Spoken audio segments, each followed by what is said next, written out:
Hello, thank you very much for joining my presentation. I am Tamiko Kondo, lecturer in English language education and applied linguistics at the University of the Ryukyus in Okinawa. Today, I will talk about what I have learned from my exploration of online teaching.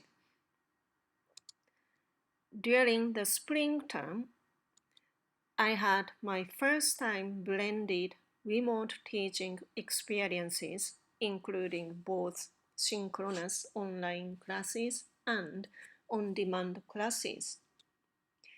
I used Zoom for teacher students online interactions, Microsoft Teams for uploading teaching materials and sharing feedback between students and between students and myself, WebClass, a learning management system for uploading learning materials, collecting assignments, and giving feedback on them.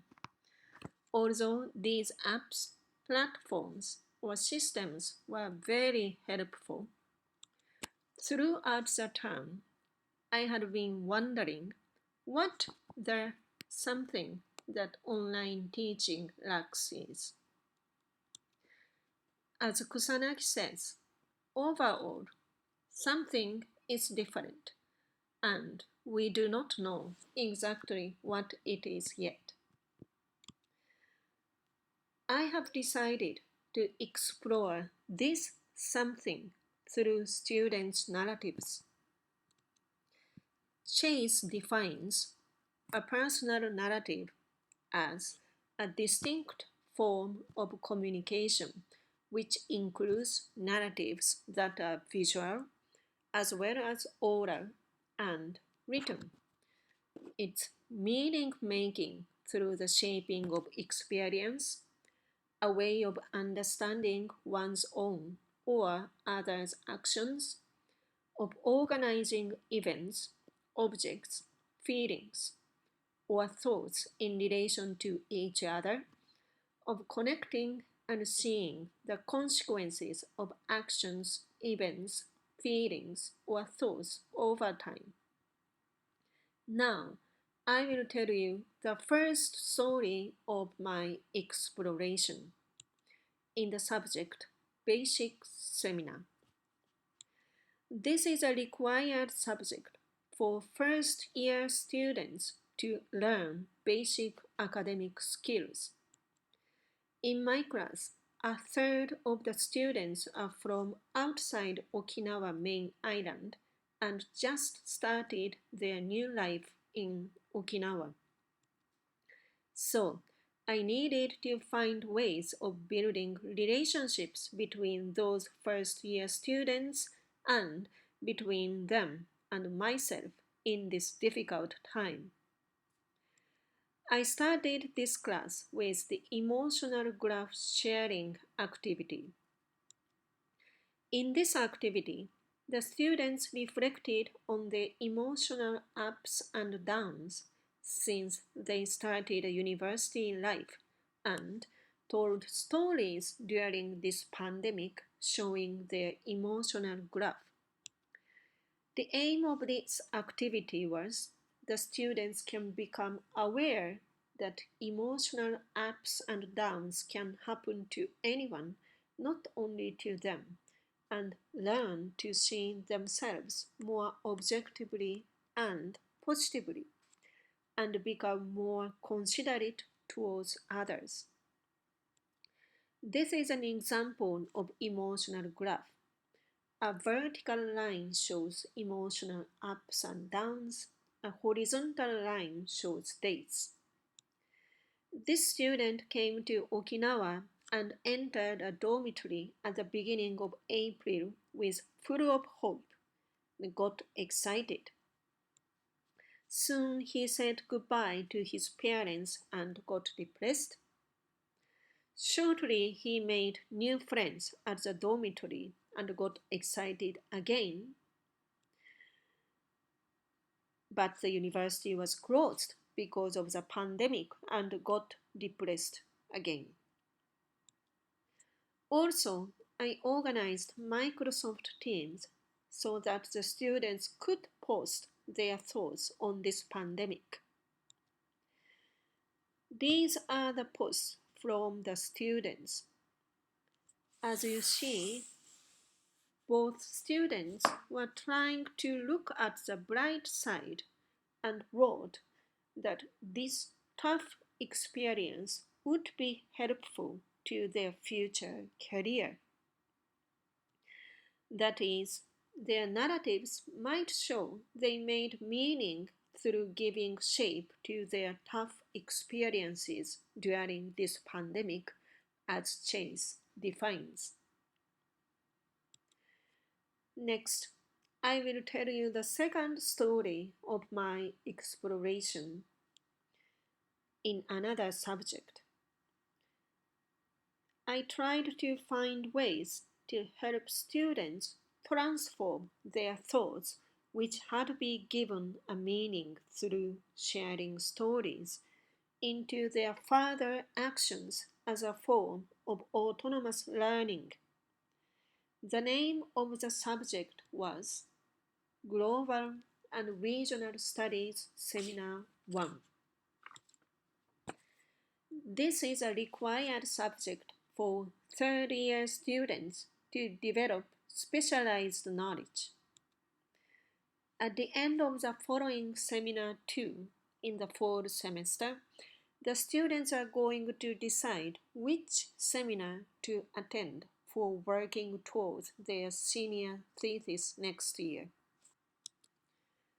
I started this class with the dead end of applied linguistics activity. In this activity, the students picked one dead end statement, which you will see later, and did research on it and made a PowerPoint presentation.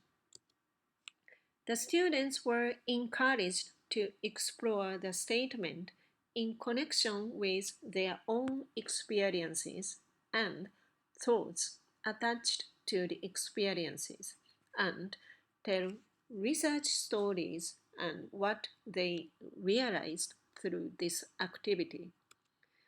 And importantly, the students were encouraged to give their own opinions rather than simply go along with the textbook authors who regard the statements as wrong.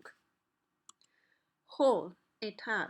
Explained this attitude as a bottom-up applied linguistics perspective, which is contrary to a top-down knowledge transmission model and is descriptive rather than prescriptive. These are the 10 dead-end statements raised by Hall et al. In this time of social distancing, in the research process, the students distributed questionnaires and conducted interviews, at most 89, using social media and collected data. They also looked at the languages as seen on Twitter, Line as a way of collecting data. In this activity, first, the students told their research stories about the topic while making a PowerPoint presentation on Zoom, which was followed by some comments from their classmates and myself. After class, both the students and I posted comments on all the presentation slides uploaded on Microsoft Teams. Later on, the students read all the comments and reinterpreted all the presentations from multiple viewpoints. They also reflected on their own presentation in light of the comments and gave more significance to what they had said. That is, we were in this individual and collective meaning making processes. Now, I will pick up some of students' written reflections and explain what they may indicate. This student said he got more interested in the topic he chose through this activity and wanted to look into it more deeply in his final reports. This may indicate the student might have given further significance to his thoughts, which had been given a meaning through sharing research stories. This student said the listening to the classmate's research story about the same topic encouraged her to look into it more deeply. This may indicate she was encouraged to reflect on the topic in light of the two stories and develop her new thoughts. This student said that a classmate's research story reminded her of working with international students and led to her getting interested in it. This may indicate listening to another student's presentation about a different topic led this student to realize her own experiences and encouraged her to explore the topic. Finally, this student wrote that he appreciated his experience of struggling to find his own research question for the final report. This may indicate, as a result, this activity led to his finding ways of organizing his thoughts.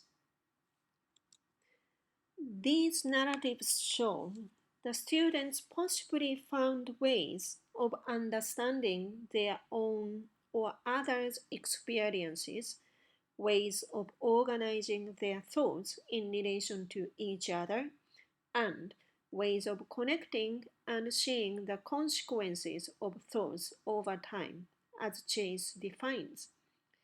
It may suggest that they transformed their thoughts, which had been given a meaning through sharing research stories, into their further actions as a form of autonomous learning.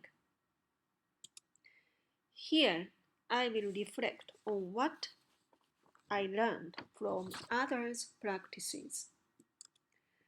I joined the presentation of the principal of Tega Higashi Elementary School in Chiba Prefecture about their online learning program through the blend of digital and analog approaches. As for a digital part, they did a strawberry picking excursion online in which a strawberry farmer, a homeroom teacher, and pupils communicated via Zoom, and the pupils interviewed the strawberry farmer online. Teachers tasted some strawberries, which made the pupils jealous. As for an analog part, homeroom teachers regularly visited the pupils' houses to deliver some learning materials, and soon after this excursion, they delivered some strawberries as well. The principal said these two approaches, digital and analog, complemented each other. In conclusion, it seems that the strawberries delivered home helped the pupils realize the excursion was not something that happened somewhere else, but that they were part of it, which led to the relevance and the completion of the excursion. This analog approach as a form of home visit might be relevant to thoughts about the something that online classes lack. However, as the above mentioned students' narratives may suggest, exploring a topic in light of their own experiences, sharing stories, and developing their thoughts while giving significance to them might lead to their understanding of the relevance of the activity and promote their further autonomous learning. This could make up for the missing something. As for my next step, Japanese action researchers Uchiyama and Suzuki explain the concept of accommodation as a process in which participants share their actual feelings and an accommodated place, ba in Japanese, is attained. I would like to explore the concept while looking at students and my narratives. And I realized I have learned to face myself and write down what I felt, noticed, thought more than before. I wrote, and wrote. And now I realize I have been practicing first person action research and studying myself more than before. Of course, this is also important. My online teaching and learning journey still continues. This is a reference list. Thank you very much.